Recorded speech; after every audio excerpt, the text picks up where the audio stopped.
Assalamualaikum warahmatullahi wabarakatuh. Saya Muhammad Syamaluddin dari kelas B akan mempresentasikan materi dari pertemuan 1 sampai pertemuan ke-7. Baik, saya akan presentasikan mulai dari pertemuan pertama, yaitu pengertian statistik. Secara etimologis, istilah statistik berasal dari bahasa Yunani status atau dalam bahasa Inggris state yang artinya negara. Pada mulanya, istilah statistik diartikan sebagai kumpulan bahan keterangan data baik yang berwujud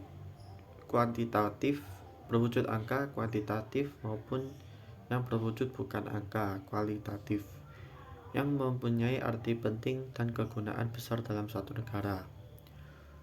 Dalam kamus bahasa Inggris, kita akan menjumpai istilah statistik dan statistik.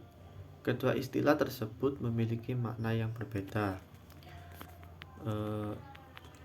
Yang pertama yaitu statistik yang bermakna ilmu, sedangkan statistik bermakna kumpulan angka yang tersusun lebih dari satu angka. Oleh karena itu, dalam Kamus Besar Bahasa Indonesia, istilah statistika adalah ilmu, sedangkan statistik adalah kumpulan angka yang tersusun lebih dari satu angka. Statistika adalah sebuah ilmu yang digunakan sebagai alat dalam mencapai suatu tujuan, di mana tujuan tersebut bergantung dari para pemakainya dalam berbagai bidang yang ada. Di antara bidang-bidang tersebut adalah ekonomi, manajemen akuntansi, sosial, pendidikan, pertanian, agrobisnis, perdagangan, dan lain-lain.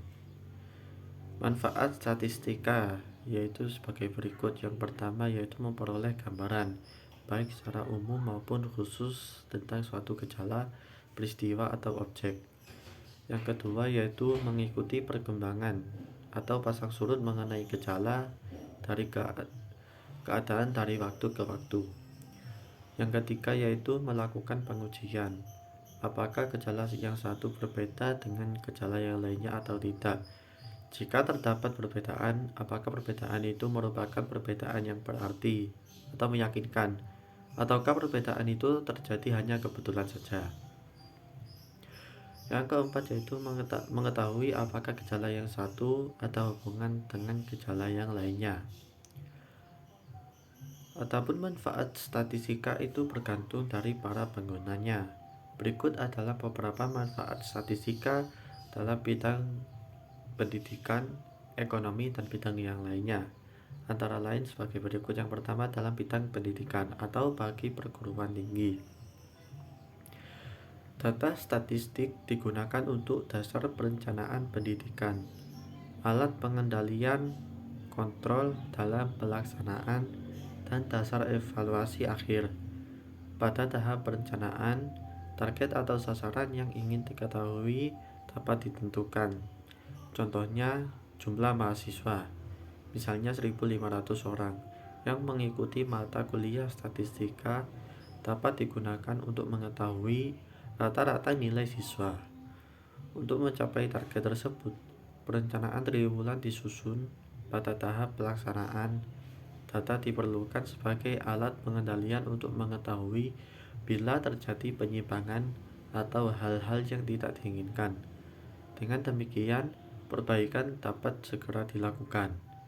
Pada akhir waktu pelaksanaan, data statistik digunakan sebagai dasar evaluasi untuk mengetahui persentase proses yang telah tercapai. Yang kedua yaitu dalam bidang ekonomi. Pemanfaatan statistika dapat digunakan untuk mengetahui penentuan struktur gaji, pesangon, dan tunjangan karyawan, penentuan jumlah persediaan barang dalam proses, dan barang jadi, evaluasi produk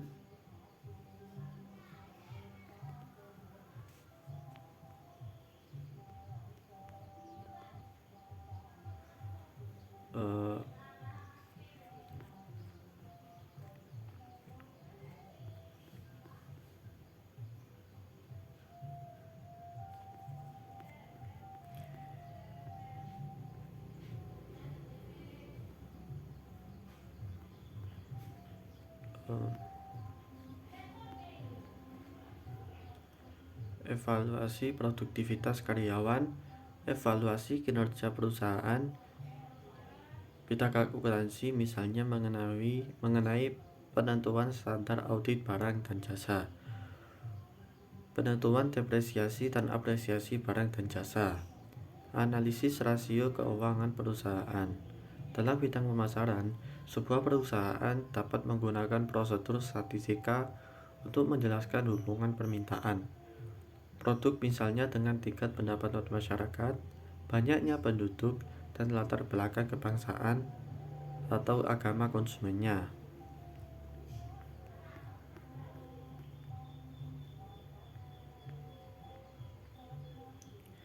Analisis regresi dan korelasi akan menjawab bagaimana hubungan tersebut.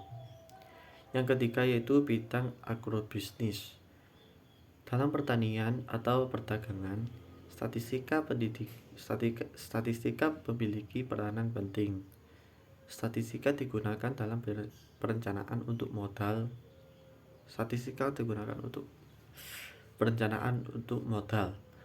Awal, baik dalam pertanian, perdagangan maupun agrobisnis.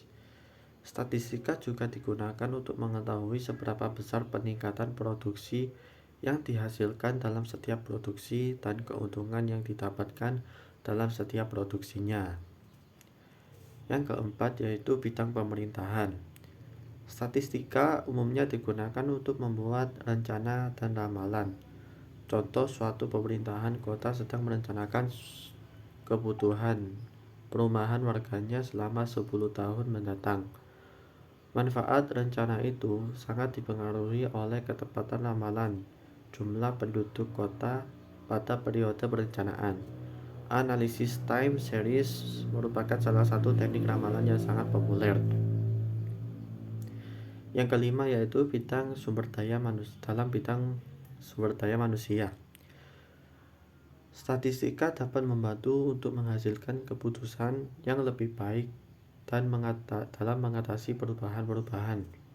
Misalnya, ketua serikat pekerja ingin mengadakan perjanjian dengan pemilik perusahaan agar upah real anggota serikat pekerja tidak menurun.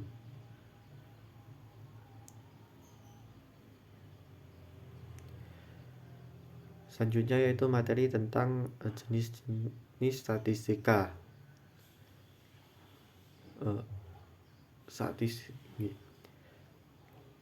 Yang pertama yaitu statistika deskriptif. Statistika deskriptif adalah metode statistika yang digunakan untuk menggambarkan atau mendeskripsikan data yang telah dikumpulkan menjadi sebuah informasi.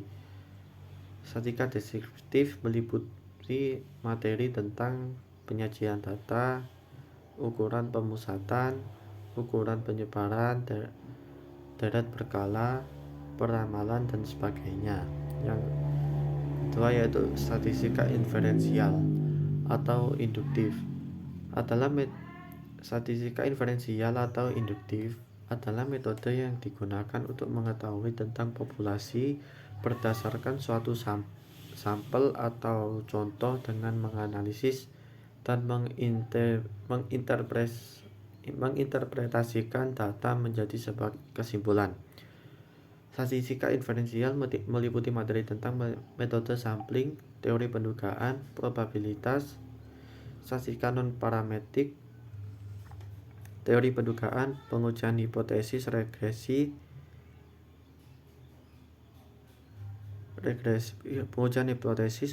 dan korelasi,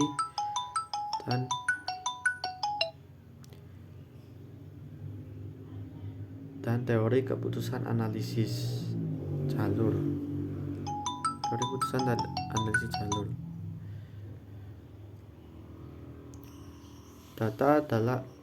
Selanjutnya yaitu pengertian data. Data adalah catatan atas kumpulan fakta. Data merupakan bentuk jamak dari datum, berasal dari bahasa Latin yang berarti sesuatu yang diberikan. Dalam penggunaan sehari-hari, data berarti suatu pernyataan yang diterima secara apa adanya. Pernyataan ini adalah hasil pengukuran atau pengamatan suatu variabel yang bentuknya dapat berupa angka, kata-kata, atau citra. Selanjutnya yaitu pengertian variabel. Kata variabel berasal dari bahasa Inggris variable dengan arti ubahan, faktor tak tetap atau gejala yang dapat diubah-ubah. Dalam contoh yang telah disebutkan di muka, nilai-nilai hasil ujian semester dari sejumlah 80 orang mahasiswa itu kita sebut variabel. Variabel pada dasarnya bersifat kualitatif, namun dilambangkan dengan angka. Selanjutnya yaitu populasi. Populasi adalah wilayah generalisasi berupa subjek atau objek yang diteliti untuk dipelajari dan diambil kesimpulan. Sedangkan sampel adalah sebagian dari populasi yang diteliti. Dengan kata lain, sampel merupakan sebagian atau bertindak sebagai perwakilan dari populasi, sehingga hasil penelitian yang berhasil diperoleh dari sampel dapat digeneralisasikan pada populasi. Tabel distribusi frekuensi yang selanjutnya yaitu tabel distribusi frekuensi. Tabel distribusi frekuensi relatif adalah sebuah tabel yang berisi nilai-nilai data. Dengan nilai-nilai tersebut dikelompokkan ke dalam interval-interval kelas, dan tiap interval kelasnya masing-masing mempunyai bilangan frekuensi dalam bentuk persentase. Berikut tahapan dalam membuat tabel distribusi frekuensi. Yang pertama yaitu mengurutkan data dari yang kecil ke yang besar. Yang kedua yaitu menentukan jumlah kelas dengan menggunakan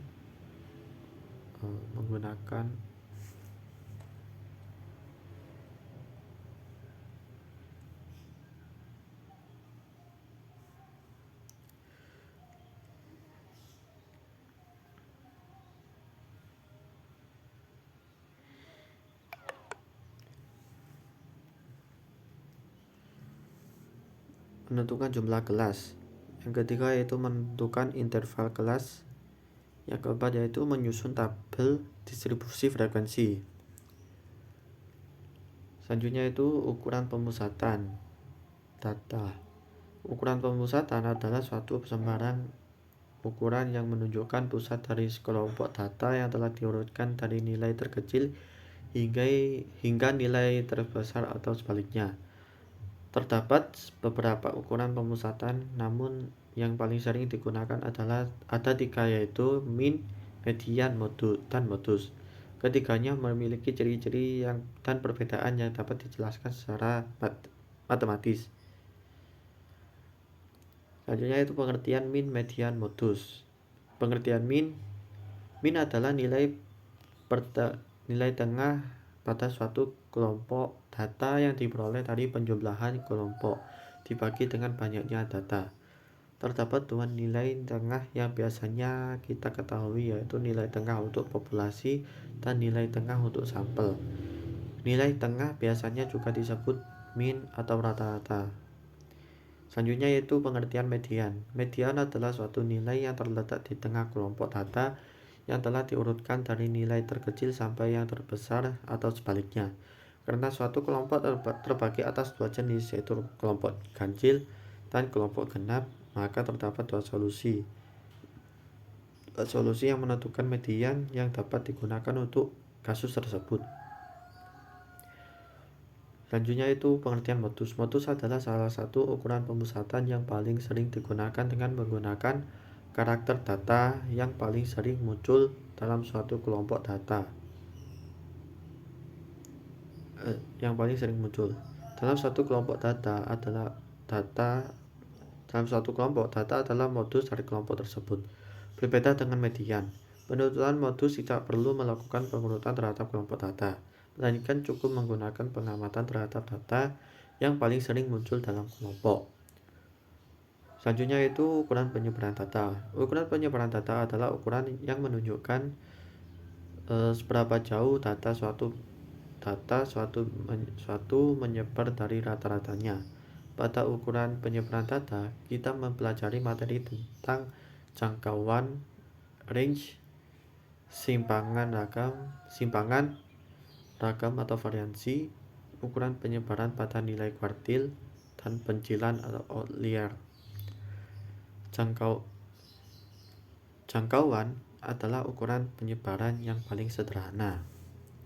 Range adalah jangkauan atau rentangan nilai, yaitu selisih antara data terbesar dan data terkecil.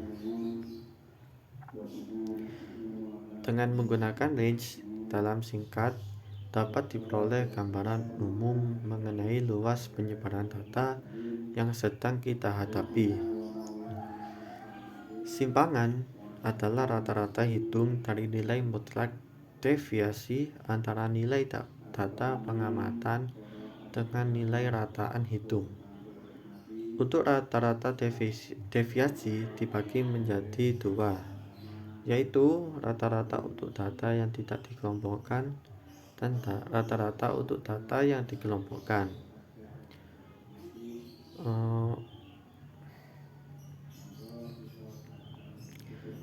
Selanjutnya ragam variansi.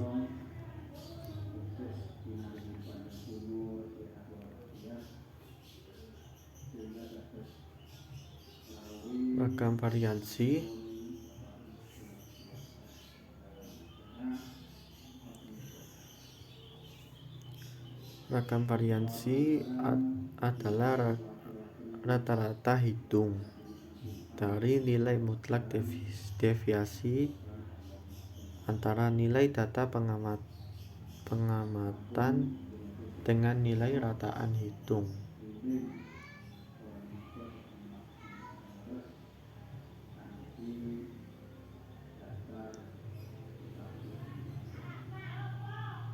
Untuk rata-rata deviasi dibagi menjadi dua, yaitu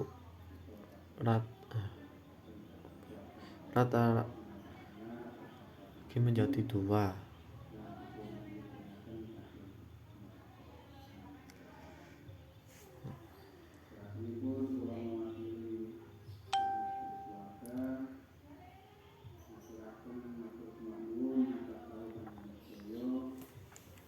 Untuk rata-rata deviasi dibagi menjadi dua, yaitu rata-rata untuk data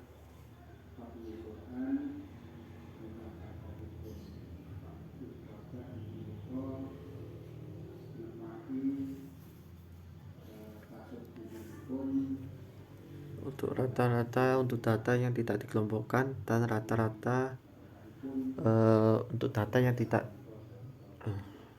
untuk rata-rata yang dikelompokkan.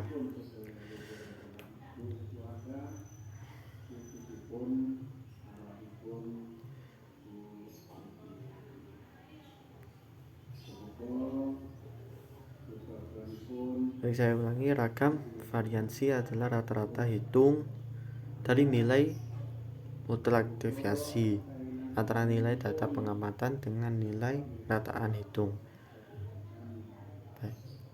Baik, mungkin itu saja yang bisa saya jelaskan mengenai materi statistika dari pertemuan pertama sampai pertemuan ke-7. Kurang lebihnya saya mohon maaf. Wassalamualaikum warahmatullahi wabarakatuh.